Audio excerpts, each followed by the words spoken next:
I'm going to summarize as quickly as I can, both what we heard from the community and also what we learned from specifically the housing analysis and our water and land analysis. And I'll say more about what both of those mean later. And then also I'll give you an update on where we are with the African American settlement community research that has come out of the planning process.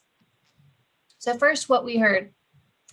We conducted as a citywide survey. Over 2,500 people responded to, and we held listening sessions, virtual, primarily listening sessions around the city, 2 for each area of the city, and also community partners and organizations led their own meetings around the city. Overall, we had more than 3,000 people participate in some way, shape, or form in the city plan process. So these next couple of slides are a summary of what we heard from the community. So these are things that we heard across the city, that we heard in every part of the city, not just one area. So we heard that preserving and restoring local ecosystems is really important to people, and not just preserving those ecosystems, but having access to them. Especially we heard in the Wando area, access to water is very important. Community members want to see more collaboration and coordination with jurisdictions to make the necessary improvements to our infrastructure, especially in older communities. The urban growth boundary, which is that bold line on the map. For those who can't see what I'm talking about, it's a planning tool that we use to designate where urban growth ideally stops, and outside of the urban growth boundary that we reserve for rural development. And so people want to see that boundary, the current line be protected, and also to improve the area that's a transition between the more urban development and rural development. We heard a lot from people all over the city of all walks of life, wanting to see the city do a better job of protecting, preserving, and celebrating Gullah Geechee culture and history throughout the region. For mom and pop local businesses, to support those businesses more, and by one way, having more affordable commercial space. People want to see a mixture of housing that meets not just only all income levels, but life stages and household size, locating houses close to where people work. People want to have a more connected city. So if there are amenities in a neighborhood, green spaces, water, jobs, to be able to safely get there, not just by car, but walking, biking, and an additionally quality transit system. And also, it was important for people to have opportunities to engage with the city and planning process beyond just this comprehensive plan, and wanting better transparency and communication, not just from the planning department, but from all city departments. So specifically, these are things that stood out specifically from conversations with residents of Wando and Daniel Island. So what's special about this area we heard was that it's a country environment, that there's a strong connection with the land and nature. There's a strong sense of community. The area is rich in both cultural and natural resources, including the Francis Marion National Forest, longleaf pine forests, wetlands, and historic settlement communities. Acknowledging that there's going to be increased development, and currently is increased development along Clements Ferry Road, that we need to give special attention to make sure there's connections for people on bikes and people walking, to connect the different communities along the road. And also Daniel Island, praise was given for Daniel Island as being a good example of a connected community with a lot of access to parks, recreation, and green space. And the community really wants to see that be extended to the upper part of the Cainhoy Peninsula, the Wando community, especially with free access, public access to water. All right. And again, we will take a pause after we get through all of the findings so that folks can ask questions or share any reflections. So next, I will go over the key findings from our housing analysis. We understood that housing is one of our city's greatest challenges, affordable housing especially. And so we took a deeper dive. We collected better data than we've ever had. And here are some of the key findings we learned from that analysis. So first off, we're going to use the term affordable housing as we're repeating these findings. I want to start with what we mean by affordable housing. So we use the definition for affordable that is taken from the Federal Department of Housing and Urban Development, or HUD. And they define affordable as when housing expenses add up to 30% or less of a household annual income before taxes. And they categorize different levels of affordability by household income. And they place household income by percentage of the area median income. So the area median income for a single household, single individual household in the Charleston metropolitan region is $56,700 annually. And so different categories of household income ranges are based on that area median income. So for example, someone making 30% of the area median income makes $17,050 annually. And so housing that is priced for that income range will be referred to as housing affordable to 30% households making 30% of the area median income. For the purposes of our housing analysis, we are including all of this, all of these income brackets. So when we say affordable housing, we mean housing that is affordable to not just those making 120% or 100% of the area median income, but also 30% of the area median income and below. So I don't think this is news to anyone that our current housing stock does not provide sufficient housing options, for affordable options for all income levels. We found that 42% of all Charleston households are cost burdened, and that means that they're paying more than 30% of their income on housing costs. And that's just based on their rent or their mortgage. That doesn't take into account insurance or utilities, so it's likely even higher than that.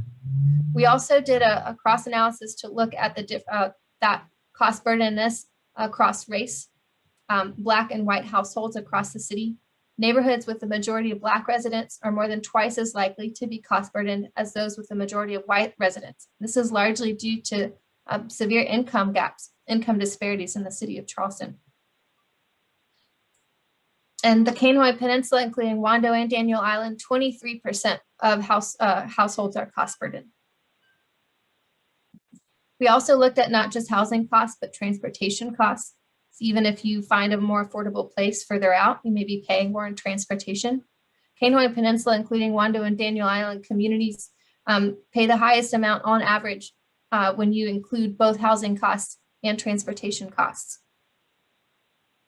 And also something that we looked at is, this is primarily focused on housing costs versus household income, but we understand that other things influence where people live and need to be considered when we're planning for future housing. So where people work, their age, their family size, and also we need to take into account sea level rise and flooding. The vulnerability assessment that the city recently conducted found that 6% of all residential parcels in Charleston will be vulnerable to tidal flooding with 3 feet of sea level rise. And tidal flooding meaning flooding that occurs just from high tides. It doesn't, not outside of any kind of rain event or storm. And then we took all of this information of our current housing stock and current household income distribution across the city, and we looked at what are our future population projections and how much affordable housing we would need to have in the city to meet the income needs of all residents by 2030. And it's quite a large number, over 16,000 that we need citywide. For the Wando and Daniel Island area, 757. If that seems low, partially is because Daniel Island is mostly built out at this point. So really that's a number that's reflecting more future development in the Wando area. And also something that we found is that of these units that need to be created, the greatest need is for the households making 30% or less in the area median income. Okay. And The next section is about what we learned from our water and land analysis. So along with our housing challenges, we have severe challenges with sea level rise and flooding. So when we look at how planning and water relate, the city plan will guide development and planning decisions for the next 10 years. So they'll affect primarily future development and how we use the land. So and they'll also guide priority investments for infrastructure, including drainage and transportation networks. The Dutch dialogue's layered planning looks at habitation, that development and land use infrastructure, and also ground, soil, water, and ecology. And that is what we were missing. We did not have a citywide analysis of our soil, water, and ecology and how that's going to change with sea level rise.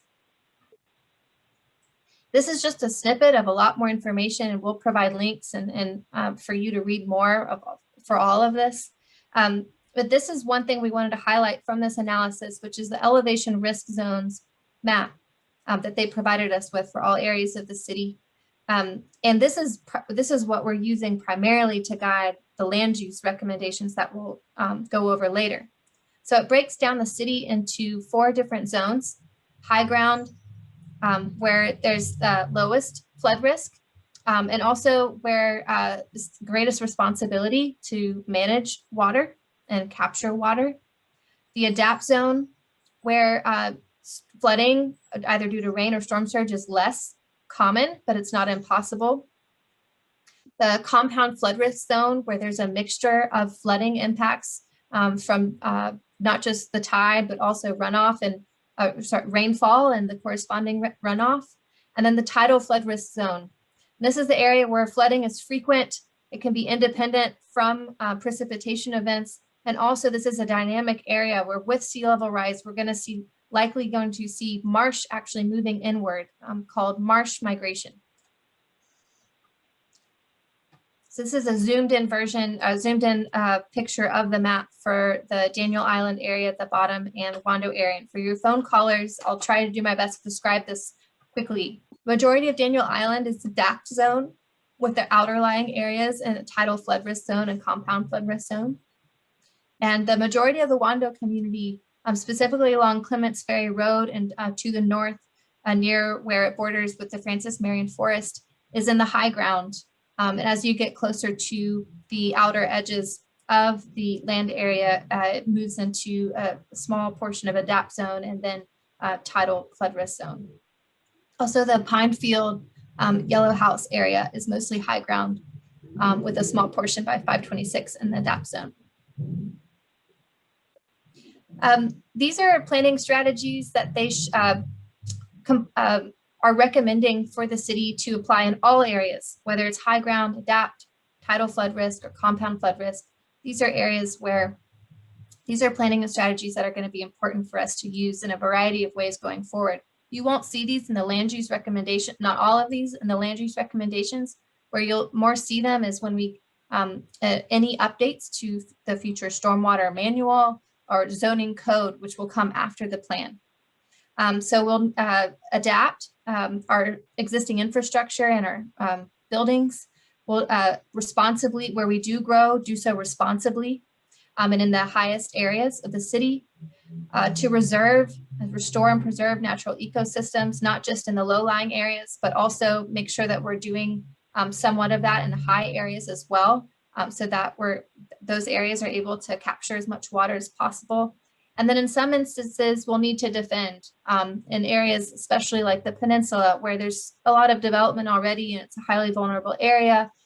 We don't have the opportunity to adapt there as much to defend, which includes sort of like flood walls, seawalls, berms, and pumps. Those are defensive measures that we can incorporate to protect our city as we go forward. Then finally, I'm finishing up. This is my last section here. This is the Settlement Community Research Project I mentioned earlier. This is something that has arose out of listening sessions in the fall. We started on during the process based on what we heard from the community. And this is when our definition for settlement community is quite broad. It's mainly referring to communities that were formed by descendants of Gullah people in the Reconstruction years. There is a variety of ways that these communities formed, but the things that have tie them together, connect them together across the city is the shared history, identity. There's a strong connection to the land and culture, and shared cultural institutions, including schools, churches, and businesses. This definition is largely formed by what we've heard from residents of these communities that have been helping inform this research.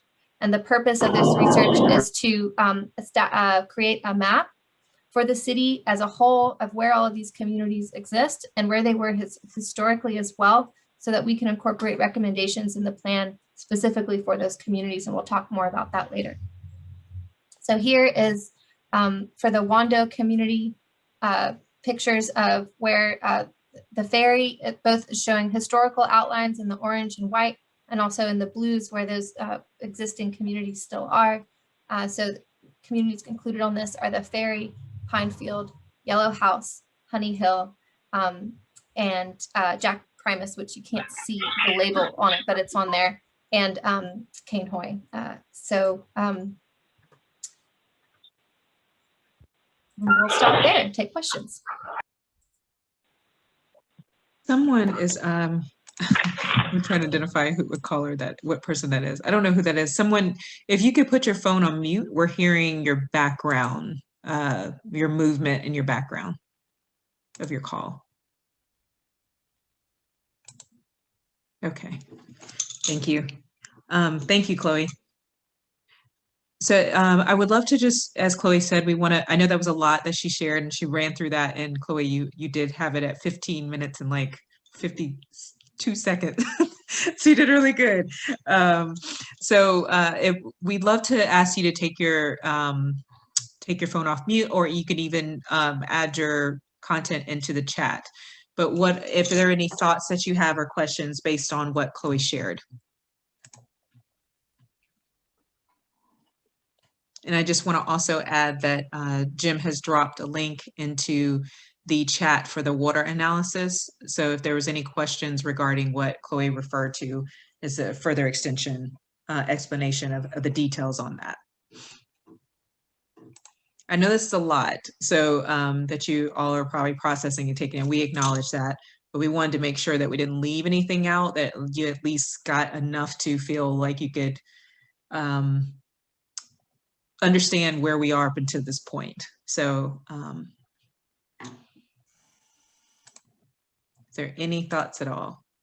Atika, I think there is a follow-up email that comes to people so that they get this information and can process it. So you might want to tell them a little detail about that.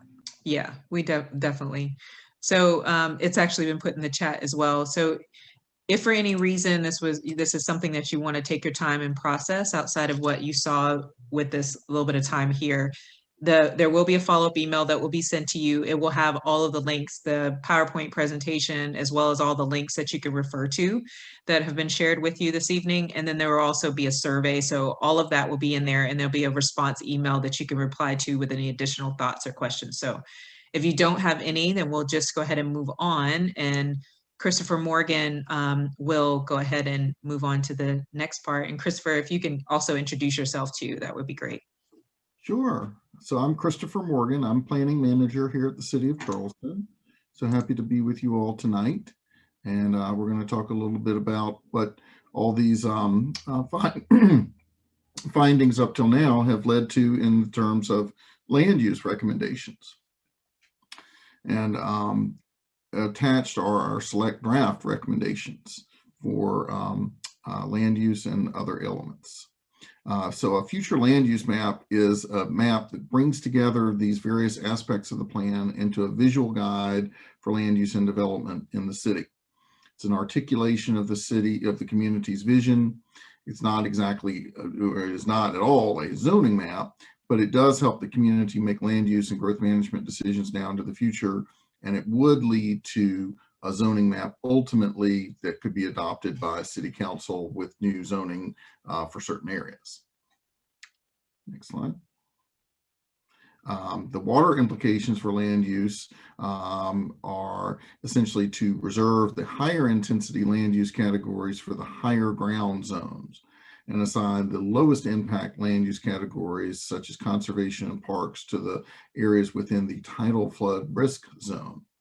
And then in between, we're going to need to learn more as developments come before us about the site-specific planning and stormwater issues with each of those areas, because it depends on which drainage basin you're in. It depends on what your soils are on your particular site.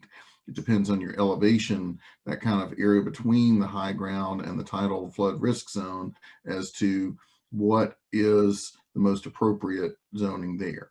We are giving an indication via our land use maps, but these are all kind of coming with an asterisk that you still have to take into account the drainage basin analysis and soils on your site. So the land use categories that are recommended in the plan go from rural, which are areas outside the urban growth boundary, to suburban edge, which are kind of typically backed up to the edge of the urban growth boundary. Then suburban, which is a good percentage of the city. Suburban is typically 4 dwelling units an acre to 8 dwelling units an acre across the city. Then we have our neighborhood areas, which have more of a mix of uses, a little bit more of an urban neighborhood format, 6 to 12 dwelling units an acre. Examples might include Ansonboro downtown or Hampton Park Terrace downtown. And then we have our neighborhood edge, which is a little bit more intense still. It's along a lot of key corridors, and it's the area of the city that has the uses that everybody needs on a daily basis, that sometimes can't be smack dab in the heart of a neighborhood. They need to be on a key corridor that's adjacent to a neighborhood. That is kind of the background of neighborhood edge. An example would be portions of Folly Road or portions of Savannah Highway. And then we have our city center, where our most intense uses go. This is kind of the urban core of downtown Charleston, as well as areas where we are seeing new redevelopment or could see redevelopment, like Citadel Mall, some areas along Sam Rittenberg and West Ashley. And then, of course, we're going to show you some areas in the Clements Ferry Road area and Daniel Island area that are in the city center category too. And then we've got some special categories such as campus. An example might be the Bishop England High School or the Simmons High School campuses.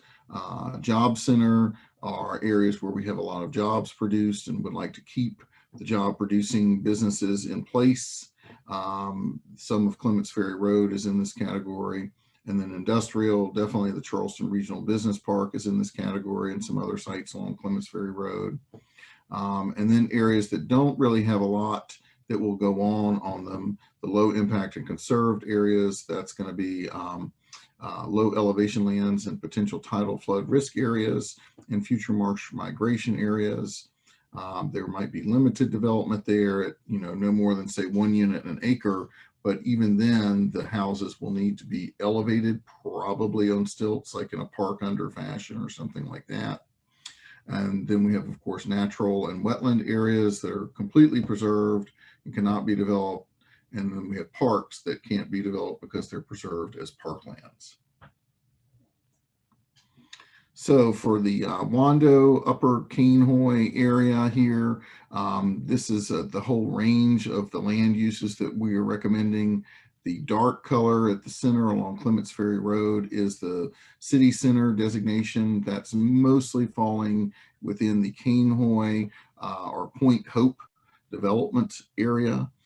We'd like to see those densities closer to Clements Ferry Road, and the densities decreasing the further away you get from Clements Ferry Road.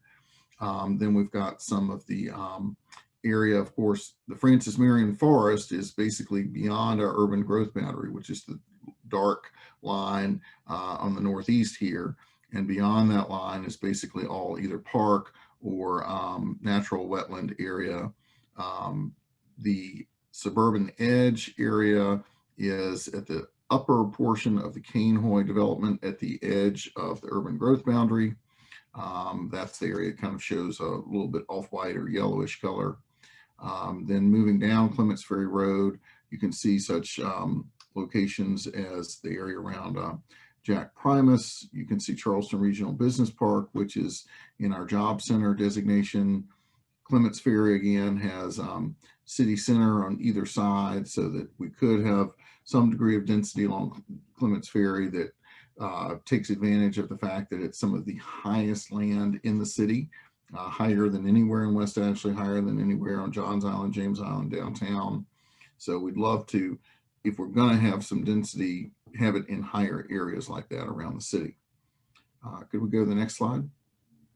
And then we have the lower areas of Clements Ferry Road and Daniel Island. Of course, Daniel Island is more or less what we call built out. Almost all the development has occurred there, other than some areas along some waterfront sites and around the interchange there. But the Daniel Island Town Center essentially is a city center, so we're showing that in that way. The lower areas of Daniel Island beyond the actual development are spoil areas from dredging activities, and those are showing as natural or wetland areas. Possibly way into the future, if there's more dredge spoil added there, there could be other development, but that's not something that's going to happen in the 10-year time frame of this plan. We also, on this map, you can see pretty evidently the African-American settlement areas that will help us as we're making land use recommendations. The underlying land use will still prevail as far as low impact conserved or suburban edge or rural, but we will also ask whenever decisions come to be made in those areas that we have applicants work together with the communities that they would be a part of to make sure that the communities are supportive of the type of development that would occur on those sites. You also see, if we could go back just for a second, as Clements Ferry gets closer to 526, it kind of drops in elevation. So we don't show the city center along it as much anymore. There are still some job center areas, but we aren't seeing the potential for density along Clements Ferry as we get closer to the interstate because elevations are so low. And you see how where the interstate intersects with Clements Ferry, it's almost all in the natural wetland or low impact conserved area. So some of the key changes in the future land use map from our previous plan that's 10 years old. The areas for future growth are determined by elevation considerations, as I've been talking about the high ground and the current and future transit infrastructure first.